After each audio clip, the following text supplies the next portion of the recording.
తాకట్లో ఉన్న మీ బంగారాన్ని విడిపించి ఆ రోజు ఆన్లైన్ రేటుకి కొంటాం. Sharma gold company. ఆంధ్రప్రదేశ్ రాజధాని అమరావతిలో అసలు నివాస ప్రాంతాలు ఏ విధంగా ఉంటాయి? నివాస ప్రాంతాలు అంటే ఇప్పుడు ఉన్నటువంటి గ్రామాలను మొత్తాన్ని, అక్కడ ఉన్నటువంటి పల్లెటూరుని లేదా ఆ నిర్మాణాలని, ఆ ఊళ్ళని అన్నీ లేపేసి మాస్టర్ ప్లాన్కి అనుగుణంగా అక్కడ కూడా నిర్మాణాలు జరుగుతాయి అనేటువంటి అపోహలు చాలామందిలో ఉన్నాయి. కానీ ఒకటి ఏంటంటే, ల్యాండ్ పూలింగ్ ద్వారా ల్యాండ్ ఎవరైతే ఇచ్చారో వాళ్ళందరికీ కూడా ఈ ఎల్పిఎస్ స్కీమ్ ద్వారా, ల్యాండ్ పూలింగ్ స్కీమ్ ద్వారా నివాస సముదాయాలను డెవలప్ చేసేటువంటి బాధ్యతని రాష్ట్ర ప్రభుత్వం తీసుకుంది. కాబట్టి ఏపీసీఆర్డీఏ ద్వారా ఈ ప్రక్రియ ముందుకు వెళ్తుంది. అంటే అక్కడ కావాల్సినటువంటి వనరులు ప్రధానంగా రహదారులు, drainage, drinking water supply, electricity, power supply ఇవన్నీ కూడా రాష్ట్ర ప్రభుత్వమే ఏర్పాటు చేస్తుంది. అంటే ముఖ్యంగా ఒక లేఅవుట్లో మీరు ఫ్లాట్ కొనుక్కుంటే ఆ ఫ్లాట్ ఎవరైతే అమ్మారో ప్లాట్ డెవలప్ చేసినటువంటి డెవలపరే దానికి ఒక పెద్ద గేటు పెడతారు, లోపల వాటర్ సప్లై ఇస్తారు, పవర్ సప్లై ఇస్తారు, రోడ్డు వ్యవస్థ కూడా డెవలప్ చేస్తారు. మీ ప్లాట్ ఏదైతే దానికి అంత నంబర్ తగిలించి పెడతారు. అక్కడ మీరు ఇల్లు కావాలంటే కట్టుకోవచ్చు, లేదా కట్టమని వాళ్ళని అడిగితే కట్టి కూడా ఇస్తారు.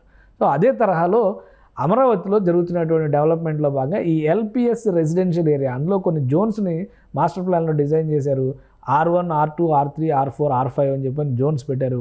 అక్కడ ఉండేటువంటి డెన్సిటీ ఆధారంగా ఈ క్లాసిఫికేషన్ని మాస్టర్ ప్లాన్లో చేశారు. ఇప్పుడు ఈ ల్యాండ్ పూలింగ్ స్కీమ్ ద్వారా ఎక్కడైతే నివాసయోగ్యమైనటువంటి, అంటే నివాస కాలనీలని డెవలప్ చేయాలని రాష్ట్ర ప్రభుత్వం డిసైడ్ చేసిందో ఆ విషయంలో ఏపీసీఆర్డీఏ ఇప్పుడు ఒక ప్రణాళిక ప్రకారం ముందుకెళ్ళడానికి నిర్ణయం తీసుకుంది. దాదాపు 8,000 కోట్లు, ఇంకా చెప్పాలంటే 7,600 కోట్ల రూపాయలకు పైగా పనుల్ని కేటాయించేందుకు ముందడుగు వేస్తుంది. దీనికి సంబంధించినటువంటి పాలనాపరమైనటువంటి అనుమతులు అన్నీ కూడా రాష్ట్ర ప్రభుత్వం క్లియర్ చేసింది. ఇందులో ఏమేం పనులు ఉంటే ఒకసారి మనం చూద్దాం.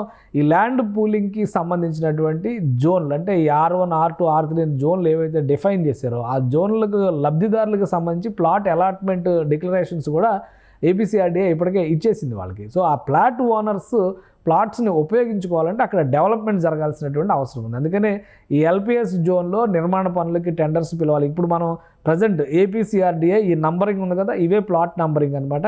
ఈ ప్లాట్ నంబరింగ్ ఉన్నటువంటి చోటకు వెళ్ళి ఎవరైతే యజమాని, ఆ భూ యజమాని ఉంటారో అది తన పేరు మీద రిజిస్టర్ అయి ఉంటుందో ఆ రిజిస్ట్రేషన్ సర్టిఫికేట్స్ని కూడా సిఆర్డీఏ అధికారులు అందజేశారు. ఇక్కడ మౌలిక వసతులు కల్పించేటువంటి బాధ్యతని ఇప్పుడు ఏపీసీఆర్డీఏ తీసుకుంటుంది. సో అదే క్రమంలో ఏపీసీఆర్డీఏ దీనికి సంబంధించి రాష్ట్ర ప్రభుత్వం నుంచి క్లియరెన్స్ తెచ్చుకుంది. 7,667.39 కోట్ల రూపాయలైన విలువైనటువంటి పనులు. ఈ పనులకి పూర్తిగా రాష్ట్ర ప్రభుత్వం పర్మిషన్స్ అన్నీ కూడా ఇచ్చేసింది.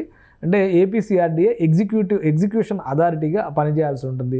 రాష్ట్ర ప్రభుత్వ పక్షాన్ని చూస్తే కనుక దీనికి క్లియరెన్స్ ఇచ్చింది కాబట్టి నిర్మాణ పనులు కూడా ముందుకు వెళ్లాల్సిందే. అందులో భాగంగా రోడ్లు, డ్రైనేజీలు, మంచినీటి సరఫరా, నీటిపారుదల వ్యవస్థ, అలానే యూటిలిటీ డక్ట్స్ ఇవన్నిటి నిర్మాణ పనుల్ని కూడా రాష్ట్ర ప్రభుత్వం ఏపీసీఆర్డీఏ ముందుకు తీసుకెళ్తుంది. ఇప్పుడు దీనికి సంబంధించినటువంటి ప్రాసెస్ని ఒక అడుగు ముందుకు వేసింది. వీటన్నిటిని కూడా ప్యాకేజీలుగా విభజించి అక్కడ డెవలప్మెంట్కి సంబంధించినటువంటి టెండర్లను కూడా ఏపీసీఆర్డీఏ ఫ్లోట్ చేసింది. సో ఈ టెండర్ల ఫైనలైజేషన్, క్లియరెన్స్ అయిన తర్వాత వీళ్ళు పనులు మొదలు పెడతారు. అతి త్వరలోనే ఈ పనులు మొదలు పెట్టబోతున్నట్టుగా అధికారికంగా ఏపీసీఆర్డీఏ రిలీజ్ చేసినటువంటి ఇమేజెస్ ఇవి. ఈ ఇమేజెస్ ప్రకారం చూస్తే కనుక అతి త్వరలో పనులు మొదలవుతున్నాయి. అలానే పనులకు సంబంధించినటువంటి అప్రూవల్స్ అన్నీ కూడా రాష్ట్ర ప్రభుత్వం ఇచ్చేసింది. వీటితో పాటు ఇక్కడ ఏమేమి నిర్మాణాలు జరగబోతున్నాయి అనేటువంటి దానికి సంబంధించినటువంటి టెండర్లకు కూడా ఆహ్వానం పలికింది. టెండర్లు రిలీజ్ చేశారు. ఈ టెండర్లు సబ్మిట్ చేసేటువంటి అవసరం ఉంది. సబ్మిట్ చేస్తే కనుక వాటిని స్క్రూటినీ చేసిన తర్వాత పనుల అలాట్మెంట్ అనేది జరుగుతుంది. పైగా మొత్తం డెవలప్మెంట్ అంతా ఏదో ఒక కంపెనీకి ఇచ్చేటువంటి అవకాశం లేదు. వాటిని ప్యాకేజీలుగా విభజించారు కాబట్టి పనులు వేగంగా జరగాలంటే ఎక్కువ మంది కాంట్రాక్టర్లకి ఈ అలాట్మెంట్ జరిగేటువంటి అవకాశం ఉంటుంది. సో అతి త్వరలో అమరావతిలో పెద్ద ఎత్తున నిర్మాణ పనులు ప్రారంభం కాబోతున్నాయి. అటు ప్రభుత్వ భవనాలకు సంబంధించినటువంటి నిర్మాణాలు ఆల్రెడీ మధ్యలో ఆగిపోయినవి, ప్రాథమిక దశలో ఉన్నవి, కొత్తగా చేపట్టవలసినవి, ఈ 3 కేటగిరీలకి సంబంధించిన ప్రాసెస్ కూడా టెండర్ల ప్రక్రియ పూర్తయింది, ఫైనలైజేషన్ దశలో ఉన్నాయి.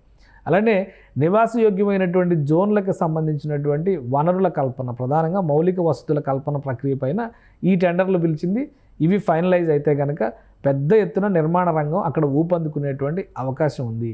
అందుకనే ఆంధ్రప్రదేశ్ ప్రభుత్వం కూడా దీన్ని పెద్ద ఎత్తున ప్రోత్సహించేందుకు నిర్మాణ సంస్థలతో కూడా సంప్రదింపులు జరుపుతున్నట్టుగా ఒక సమాచారం ఉంది. సో ఈ టెండర్ల ప్రక్రియ పూర్తి కావడానికి 15 నుంచి 20 రోజులు మాత్రమే పట్టేటువంటి అవకాశం ఉంది. కాబట్టి ఎవరికి డిసైడ్ చేస్తారో, ఎంత వేగంగా ఈ పనులు చేస్తారనేది కాంట్రాక్ట్ సంస్థలకు అప్పగించేటువంటి విధానం, అలానే నిధుల కొరత లేకుండా చూసేటువంటి పరిస్థితి, ఈ రెండింటిపైన నిర్మాణ ప్రక్రియలన్నీ కూడా ముందుకు వెళ్తాయనేటువంటి అంచనాలు వినిపిస్తున్నాయి. సుమన్ టీవీలో మీ పర్సనల్ అండ్ బిజినెస్ ప్రమోషన్స్ కోసం కింది నెంబర్కి కాంటాక్ట్ చేయండి.